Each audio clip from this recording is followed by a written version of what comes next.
Praise లాడండి. వాక్యంలోకి వెళ్లే ముందు ప్రార్థించుకుందాం. స్థుతులకు ఆసనుడు అయిన దేవ, నీకు వందనములు, నీకు స్తోత్రాలు నాయన. కృపగల దేవ, దయగల మా తండ్రి, నీకు వందనాలు నాయన. గడిచిన కాలమంతా మమ్మల్ని కాచి కాపాడి సజీవ రెక్కల కింద ఉంచినందుకు నీకు వందనములు నాయన. నాకు ఇచ్చిన తరుణం బట్టి నీకు వందనములు నాయన. నీ సేవలో నన్ను వాడుకున్నందుకు నాయన ప్రభ, నీ కృతజ్ఞతాస్థుతులు చెల్లించుకునిచున్నాను నాయన ప్రభ. నానాటికి నాయన ప్రభ అభివృద్ధి చెందుటకు సహాయం చేయమని అడుగుచున్నాం ప్రభ. నీ సేవలో ఇంకను కొనియాడుబడుటకు నాకు సహాయం చేయమని అడుగుచున్నాం ప్రభ. నాకెంత ధన్యత ఇచ్చినందుకు నీకు కృతజ్ఞతాస్థుతులు చెల్లించుకునిచున్నాను నాయన ప్రభ. ఈ తరుణం లేక చాలామంది బాధపడుచున్నారు నాయన ప్రభ. వారందరికీ తరుణం దయచేయమని అడుగుచున్నాం ప్రభ. ప్రతి ఒక్కరిని ప్రభ దీవించి ఆశీర్వదించమని అడుగుచున్నాం ప్రభ. వాక్యంలో మెలిగే భాగ్యమును దయచేయమని అడుగుచున్నాం ప్రభ. మా హృదయంలో నింపుకుని దాని ద్వారా నడిచే భాగ్యమును దయచేయమని అడుగుచున్నాం ప్రభ. చూచుచున్న వారికి, వినుచున్న వారికి, ప్రతి ఒక్కరికి మారు మనసు దయచేయమని అడుగుచున్నాను తండ్రి. ఆమేన్. కీర్తనలు 103 చదువుకుందామండి. నా ప్రాణమా యెహోవాను సన్నిధించుము, నా అంతరంగమునున్న సమస్తమా ఆయన పరిశుద్ధ నామమును సన్నిధించుము. ఏంటంటే మన ప్రాణం ఏం చేయాలి? దేవునిని స్తుతించాలి. మన అంతరంగం ఏమి చేయాలి? ఆయనను ఆరాధించాలి. ఆయన చేసిన ఉపకారములలో మనం దేనిని కూడా మరువకూడదు. నా అంతరంగమందున్న సమస్తమా ఆయన పరిశుద్ధ నామమును సన్నిధించుమని చెప్పుచున్నాడు. నా ప్రాణమా యెహోవాను సన్నిధించుము, ఆయన చేసిన ఉపకారములలో దేనిని మరువకమని చెప్పుచున్నాడు. మనం దేవుడు మేలులు చేసినప్పుడు ఏం చేస్తాం? చేయనంతసేపు చేయలేదు అని బాధపడుతూ ఉంటాం. కానీ చేసినప్పుడు ఏం చేస్తాం? చేసిన మేలులను మనం మర్చిపోతాం, విశ్వాసమును కోల్పోతాము మనం. ఎందుకంటే మనము ఆకలి అయినంతసేపు ఏదో ఒకటి ఏం తిందుమా అని చూస్తాము. ఆకలి తిన్న వెంటనే ఆకలి తీరిపోతుంది. తీరిపోయిన తర్వాత ఏమంటే ఈ కూర ఎలా బాగోలేదు, ఈ అన్నం బాగోలేదు అని వంకలు పెడుతూ ఉంటాం.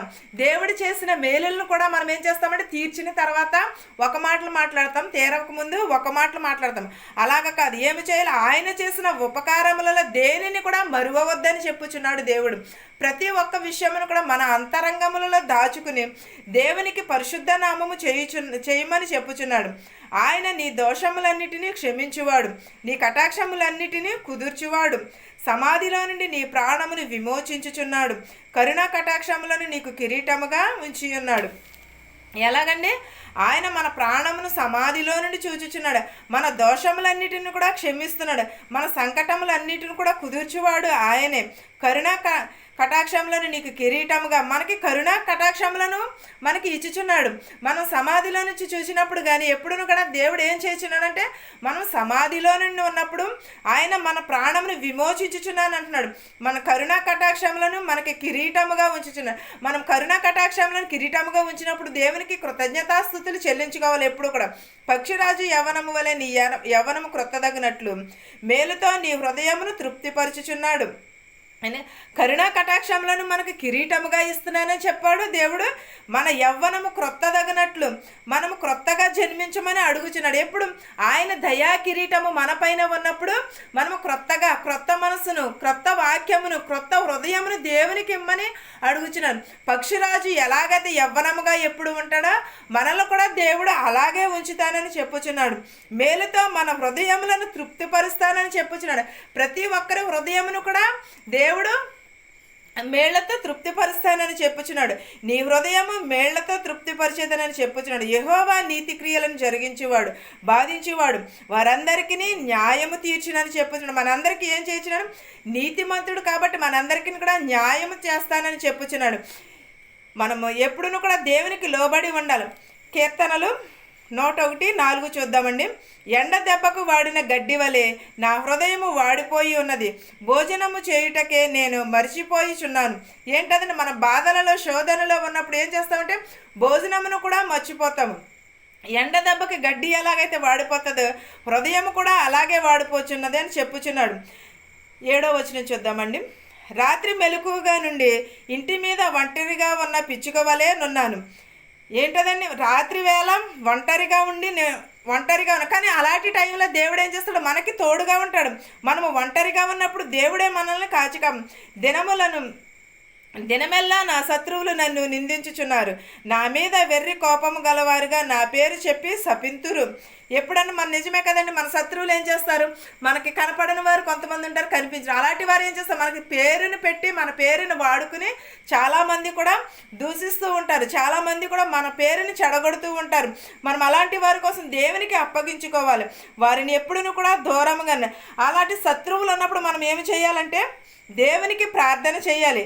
కీర్తనలో 102 మొదటి చూద్దామండి. యెహోవా నా ప్రార్థన ఆలకింపుము, నా మొర నీ యొద్ద చేరనిమ్ము. ఏంటదండి, యెహోవాకి ప్రార్థన ఇచ్చినప్పుడు ఏం చేయాలి, మన శత్రువుల కోసం కానీ మిత్రుల కోసం ప్రార్థించినప్పుడు నా ప్రార్థనను ఆలకించమని, నా మొర నీ యొద్దకు చేరనివ్వమని దేవునిని అడగాలి. అప్పుడు మనకి దేవుడు మన ప్రార్థనలకు చెవియొగ్గి మనకు ప్రార్థనలకు ప్రతిఫలం ఇస్తాడు. మనము ఓర్పుతో సహనముతో కూడా దేవుని ఎడల విశ్వాసమును నమ్మకమును కలిగి ఉండాలి. దేవుని ప్రార్థించినప్పుడు దేవునికి కృతజ్ఞతలు చెల్లించుకున్నప్పుడు మనవపూర్వకంగా చెల్లించుకోవాలి, విరిగి నలిగిన మనస్సుతో చెల్లించుకోవాలి. మనం ఎప్పుడూ కూడా దేవునికి మాత్రమే ప్రార్థించాలి. మన శత్రువులను బట్టి కానీ మన మిత్రులను బట్టి కానీ ప్రతి ఒక్కరిని కూడా మనం ప్రార్థించినప్పుడు మనం ఎవరో శోధించారు, మన పేరుని పెట్టి శపించారు, వారిని కూడా దీవించమని అడగాలి. అప్పుడే దేవుడు మనలను ఆశీర్వదిస్తాడు.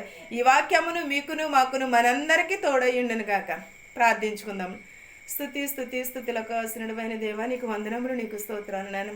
కృపగల దేవా, దయగల మా తండ్రి, నీకు లెక్కలేని స్తోత్రాలు చెల్లించుకునిచున్నాను నాయన ప్రభ. మా శత్రువుల్ని మిత్రువుల్ని దీవించు నాయన ప్రభ. ధనుకులనేమి భేదాలనేమి దీవించమని అడుగుచున్నాము నాయన ప్రభ.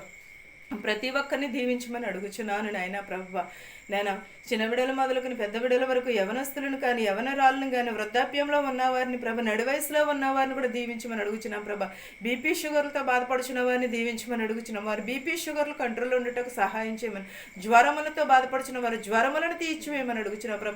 అనేక మంది అనేక నేర్చములతో బాధపడుచున్నారు ప్రభ, వారిని స్వస్థపరచమని, వారి గాయములను మార్పమని అడుగుచున్నాం ప్రభ. హృదయ వేదనతో చాలామంది రోధిస్తున్నారు ప్రభ, వారి వేదనలు తీసివేయమని అడుగుచున్నాం ప్రభ. హాస్పిటల్లోనైనా ప్రభ ఎన్నో రకమైన రోగములను వ్యాధులతో బాధపడుచున్నారు ప్రభ, వారందరినీ ప్రభ స్వస్థపరిచి బాగు చేయమని అడుగుచున్నాం ప్రభ. వారి మనసులు మార్చి వాళ్ళు హృదయములు మార్చమని అడుగుచున్నాము నాయన ప్రభ. మా దేశాన్ని మా సంఘాన్ని దీవించమని అడుగుచున్నాం ప్రభ. యవనస్తులు ప్రభ తమ నడకను శుద్ధి చేసుకునేటకు సహాయం చేయమని అడుగుచున్నాము నాయన ప్రభ. ఎంతో మంది నాయన ప్రభ మనశ్శాంతి లేక బాధపడుచున్నారు ప్రభ, వారందరికీ మనశ్శాంతి దయచేయమని అడుగుచున్నాం ప్రభ. ఉద్యోగాలు లేక ఇల్లులు లేక అప్పుల బాధలతో బాధపడుచున్నారు ప్రభ, వారి అక్కర్లు తీర్చమని అడుగుచున్నాను ప్రభ. వారి బాధలను తీర్చమని అడుగుచున్నాం ప్రభ. వారికి సాటి అయిన సహాయం చేయమని అడుగుచున్నాం ప్రభ. నీకు సాధ్యం కానిది ఏది ఉండదు నాయన ప్రభ, సమస్తమును సాధ్యము నాయన ప్రభ. ప్రతి ఒక్కరిని దీవించి, అడిగిన వారిని అడగని వారిని కూడా దీవించమని అడుగుచున్నాము నాయన ప్రభ. ప్రతి ఒక్కరి కుటుంబంలోనే ప్రభ సమాధానమును, ఖ్యాతిని, పేరును దయచేయమని అడుగుచున్నాం ప్రభ. ఆరోగ్యమును దయచేయమని అడుగుచున్నాం ప్రభ. ప్రతి ఒక్కరిని ప్రభ దీవించి ఆశీర్వదించమని అడుగుచున్నాను నాయన ప్రభ. నేను చదువుకుంటున్న బిడ్డలని ఏంటి ప్రభ, ప్రతి ఒక్కరిని పరిచర్య చేయుచున్న వారిని కూడా దీవించమని అడుగుచున్నాము నాయన ప్రభ. ప్రభ దుర్దినములలో ఉన్నాము నాయన ప్రభ, దినములు చెడ్డవి గనుక సమయమును పోనీయక సద్వినియోగం చేసుకోమని చెప్పిన దేవా, నీకు వందనములు.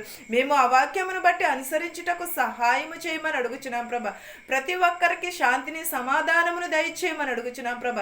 నా ప్రార్థనను నీ పాద సన్నిధికి చేర్చుకోమని అడుగుచున్నాను తండ్రి, ఆమేన్. పరలోకమందున్న మా తండ్రి, నీ నామము పరిశుద్ధపరచబడును గాక, నీ రాజ్యం వచ్చును గాక, నీ చిత్తము పరలోకమందు నెరవేరినట్లు భూయందు నెరవేరును గాక. మా అనుదినాహారము నేడు మాకు దయచేయము, మా రుణస్థులను మేము క్షమించిన ప్రకారము మా రుణములను క్షమించుము, దుష్టు నుండి శోధన నుండి తప్పించుము. రాజ్యమును శక్తియు మహిమయు నిరంతరము నీవై ఉన్నావు మా తండ్రి, ఆమేన్. ఆమేన్. అందరికీ వందనాలండి.